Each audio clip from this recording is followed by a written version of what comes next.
अस्सलाम वालेकुम नाजरीन, मैं हूं मोहम्मद अब्दुल हकीम। 7H न्यूज़ में आपका इस्तकबाल है।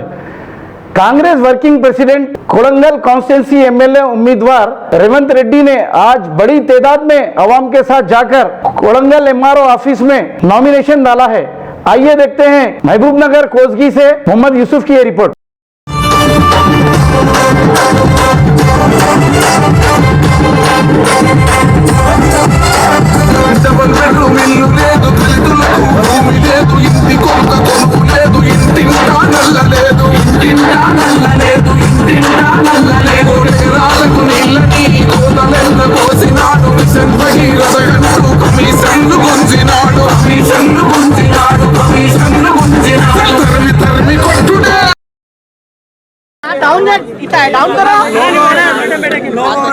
నమస్కారం.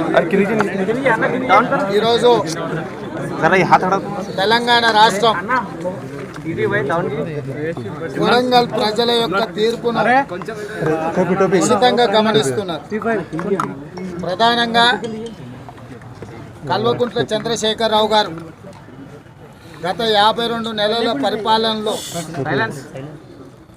గ్రామ పంచాయతీ మెంబర్ నుంచి పార్లమెంటు మెంబర్ల వరకు మొత్తం నియమ నిబంధనలను రాజ్యాంగాన్ని ఉల్లంఘించి పార్టీ ఫిరాయింపులను ప్రోత్సహించి ఈ రాష్ట్రంలో రాజకీయ నాయకులు అంటేనే ప్రజలకు ఏవగింపు కలిగే విధంగా, అసహించుకునే విధంగా, రాజకీయ వ్యవస్థ మీద విశ్వాసం సన్నగిల్లే విధంగా, ప్రజలకు ప్రజాప్రతినిధుల పట్ల నమ్మకం పోయే విధంగా ప్రవర్తించిండు.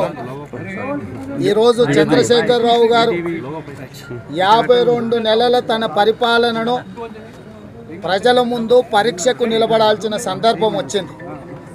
ఇది చంద్రశేఖరరావు గారి శీలానికి పరీక్ష. ప్రధానంగా 14 సంవత్సరాల తెలంగాణ మలి ఉద్యమంలో 1200 మంది విద్యార్థులు ఆత్మ బలిదానాలు చేసుకుంటే పొలిటికల్ పార్టీలు జేఏసీలు పెడితే జెండాలు కట్టి, దొరగారు వస్తే దండాలు పెట్టి, రాష్ట్రం ఆలస్యం అయితే ప్రాణాలు ఇచ్చిన కుటుంబాలు ఈరోజు తెలంగాణ రాష్ట్రంలో అనాథలుగా మిగిలిపోయారు. 52 నెలలల్లో అమరవీరులను గుర్తించలేదు, నిరుద్యోగ యువతను అవకాశాలు ఇవ్వలేదు, ఉద్యమకారుల మీద కేసులు తొలగించలేదు, రైతులకు చేస్తాన్న రుణమాఫీ చేయలేదు, గిరిజనులకు ఇస్తాన్న 12% రిజర్వేషన్ ఇవ్వలేదు, మైనారిటీలకు ఇస్తాన్న 12% రిజర్వేషన్లు ఇవ్వలేదు, పేదోళ్లకు డబుల్ బెడ్రూమ్ ఇండ్లు ఇవ్వలేదు.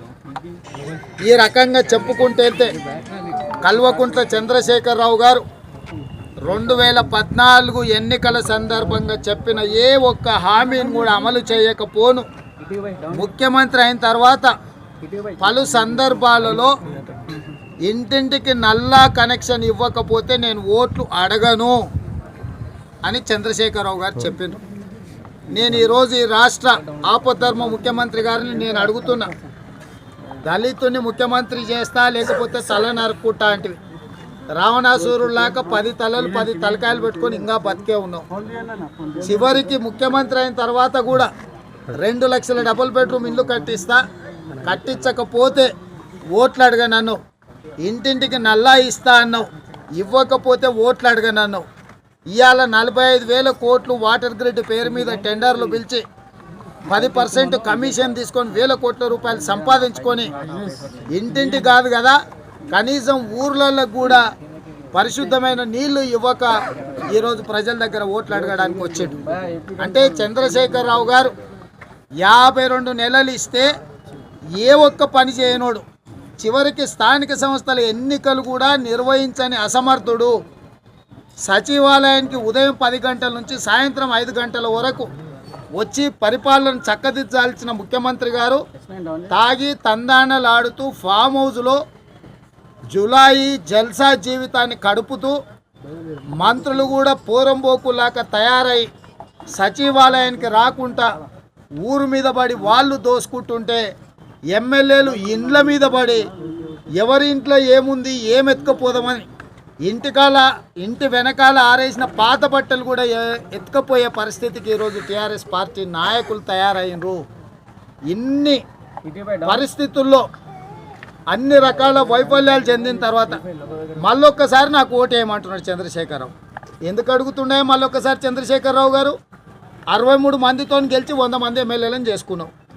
ఇవాళ అందరినీ నీ పార్టీలనే చేర్చుకున్నావు. నువ్వు ముఖ్యమంత్రి అయినావు, అల్లుడు మంత్రి అయిండు, కొడుకు మంత్రి అయిండు, బిడ్డ ఎంపీ అయింది, సడకుని కొడుకు కూడా ఎంపీ అయ్యిండు. అన్నీ మీ కుటుంబంలో అన్నీ వచ్చినాయి కదా. మరి ముందస్తు ఎన్నికలు తెచ్చి మళ్ళెందుకు ఓటు అడుగుతుండో ప్రజలు ఈ సందర్భంగా ఆలోచన చేయాలి. పాత్రికేయ మిత్రులారా, పోయినసారి ఆయన కోసం అడిగిండు, ముఖ్యమంత్రి పదవి కోసం. ఈసారి ఆయన కొడుకుని ముఖ్యమంత్రిని చేయాలని మోజు పుట్టిందంట వాళ్ళ ఇంట్లో, వాళ్ళ ఆమెకు, వాళ్ళ కోడలకు. ఇవాళ కేసీఆర్ పేరు మీద అడిగే ఓటు కేసీఆర్కు పోదు, కేటీఆర్ అనే ఒక తిరుగుబోతుకు ఈ ఓటు వేసినట్టు అవుద్ది. ఇవాళ ప్రజలు విచక్షణతోనే ఆలోచన చేయాలి. జూబ్లీ హిల్స్లో, ఫిలిం నగర్లో, గెస్ట్ హౌస్లో చుట్టూ తిరిగే కేటీఆర్ ఈ రాష్ట్రానికి ముఖ్యమంత్రి అవసరమా? చంద్రశేఖర్ రావే ముఖ్యమంత్రికి ఉండదలుచుకుంటే ఇంకా 9 నెలలు ఉంది, ఉండొచ్చు. తను నిజంగానే 52 నెలల్లో సరైన పరిపాలన అందించనుంటే ప్రజలే ముందుకు వచ్చి ఆయన ఓట్లు వేసి ఉండొచ్చు. కానీ ఇవాళ అత్యవసరంగా నాకు మళ్ళీ ఓట్లు వేయండి అని అడుగుతుండు. కేవలం ఇవాళ పడే ఓటు కేటీఆర్ను ముఖ్యమంత్రిని చేయడానికే. ఈ కారణం తప్ప రాష్ట్రంలో ఇంకో కారణమే కనిపించడం లేదు. కాబట్టి ఈరోజు హరీష్ రావు గారిని దాచిపెట్టి కేటీఆర్ గారిని టీవీలలో, ఛానళ్లలో, పేపర్లలో చూపిస్తున్నాడు అంటేనే ఆ కుటుంబంలో ఉన్న అంతర్గత తగాదాలు అత్యవసరంగా కేటీఆర్కు ముఖ్యమంత్రి పదవి మీద మోజు కలిగిందంట. ఇవాళ ఈ రాష్ట్ర Ghazi kidney centre and multi speciality hospital गुर्दे और बवासीर के इलाज का 40 साल मशहूर हॉस्पिटल, जहां हजारों पेशेंट्स क्योर हो चुके हैं। Doctor Husaini international national award winner और दूसरे डॉक्टर्स और लेडी डॉक्टर्स की जेर खिदमत गुर्दे के तमाम अमराज का मुकम्मल ट्रीटमेंट किया जा रहा है। गुर्दे फेल हो चुके हों, डायलिसिस करवा रहे हों, याद रखिए डायलिसिस कोई इलाज नहीं, इससे 1% भी गुर्दे रिकवर नहीं होते। हाँ, डायलिसिस टेम्पररी रिलीफ दे सकता है, लेकिन हमारे ट्रीटमेंट से गुर्दे फिर से फंक्शन में आ सकते हैं। गुर्दे श्रिंक हो गए हों या सिस्ट हो, गुर्दे की पथरी हो, कैसी भी गुर्दे की तकलीफ हो या पाइल्स यानी बवासीर, चाहे ब्लीडिंग हो या कोम, बगैर ऑपरेशन मुकम्मल क्योर ट्रीटमेंट का एक ही centre Ghazi kidney centre, DLRL main road opposite Vikas high school, Chandrayan Gutta, Hyderabad. Cell 9966930824 या 9391326261। खबर है शहर की।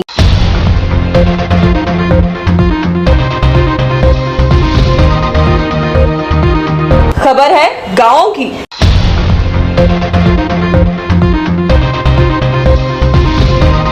खबर है सारी दुनिया की।